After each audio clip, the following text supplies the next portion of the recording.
March 23rd.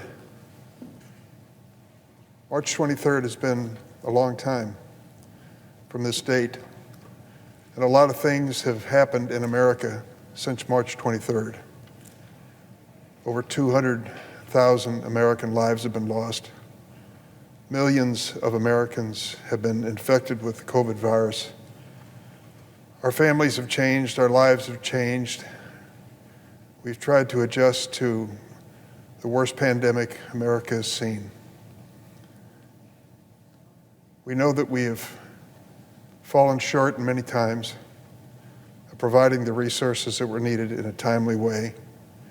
I can remember in the early stages of this pandemic when, in my state of Illinois, there were desperate phone calls from the governor asking if I could find some way to help in Washington or any other place to provide protective equipment for the people in the healthcare field.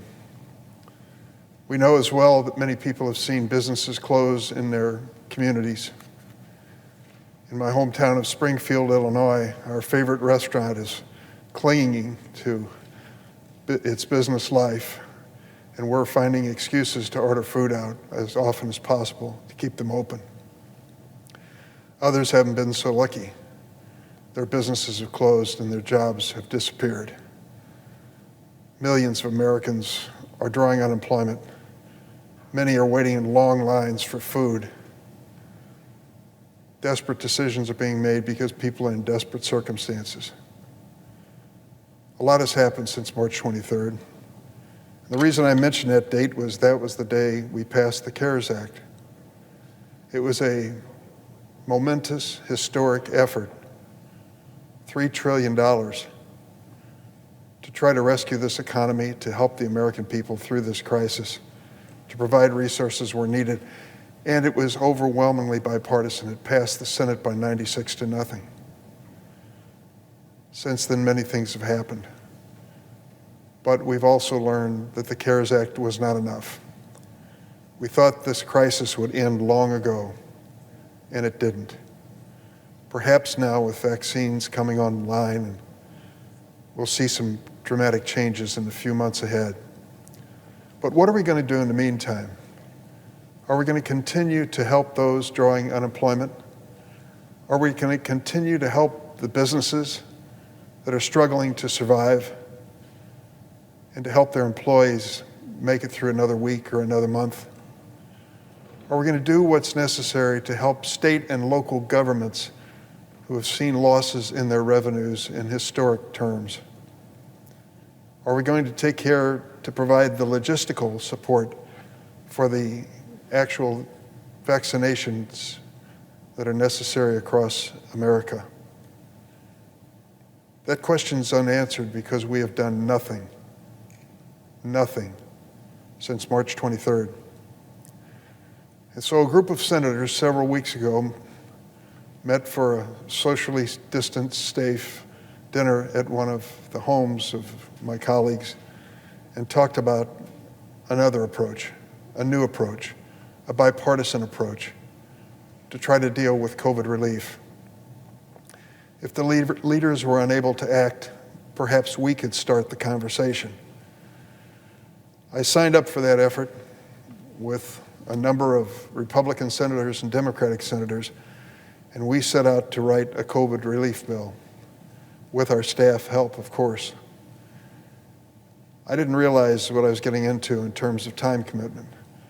We have spent literally hours after hour after hour, day after day after day, multiple times in a day sometimes, dealing with the difficult issues of what America needs now in emergency relief because of this COVID-19 crisis. We've come to a general conclusion on all but one issue as to what we would propose, and we believe it should be done quickly. You see, on December the 26th, 12 million Americans will lose their unemployment insurance. Businesses struggling now will close between now and then if we don't do something. Unfortunately, the speech given by the Republican leader on the floor this morning suggests that whatever we came up with and proposed is not going to be taken seriously. That's unfortunate. I think there's real wisdom, bipartisan compromise in our proposal. It is within the power of the Republican leader to call this matter to the floor, and that's all we ask. Make it subject to amendment if you wish, but let's get this debate underway. This silent, empty chamber is no answer to the cries of American people who are desperate for help in the midst of this pandemic. Political posturing and press releases from one side or the other won't put food on the table, won't give a father peace of mind, won't give a mother the help she needs in childcare, won't give a student the broadband service they need to continue their education. There's an issue that still is unresolved, and it's the issue of liability. We don't know what to do with that, but we ought to look at the evidence. So far in this calendar year, with 15 million people infected with COVID-19, fewer than 3 lawsuits per state, 3 per state, have been filed in medical malpractice or personal injury claims. There are a lot of other lawsuits between businesses and with insurance companies by prisoners in jail saying that their confinement is dangerous to their health, people filing lawsuits against governors for issuing orders that stay at home and close down businesses. But when it comes to the personal injury claims, there are very few, very few. We know why, those of us who've been involved in the practice of law. One of the things that you have to prove to recover in a case is causation. That is rare in a case dealing with coronavirus, to be able to pinpoint exactly when you became infected and what the circumstances are. That's why so few lawsuits have been filed. Senator from Kentucky is insisting that there be immunity to liability as part of any agreement.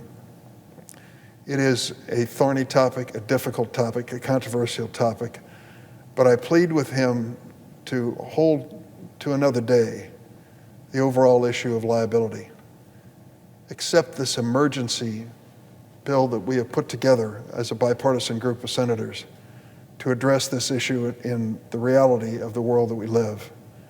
To hold it back because of some other major issue that has not been resolved is unfair to American families and workers and students and health workers.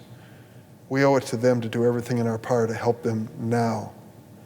How can we, in good conscience, go home for Christmas knowing that the day after Christmas, 12 million Americans will see their unemployment insurance disappear because of our inability to act? What kind of spirit is that of any holiday season? I think we need to be mindful of the fact that there are a lot of helpless people counting on us to do something. I hope we realize that this bipartisan effort put together by a group of senators, which I've been honored to be part of, is a good faith effort to answer the basic questions of what is needed now in America and what is needed on an emergency basis. It's a good bill, far from perfect. It deserves a vote on the floor of the United States Senate. If Senator McConnell has another proposal that he wants to put on the floor as well, he certainly has that right as the majority leader. But to close the door on this bipartisan effort is to reject a good faith undertaking by senators from both sides of the aisle, Democrats and Republicans. I plead with the majority leader.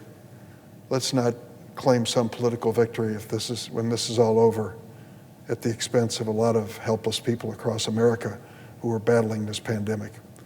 Mr. President, I yield the floor.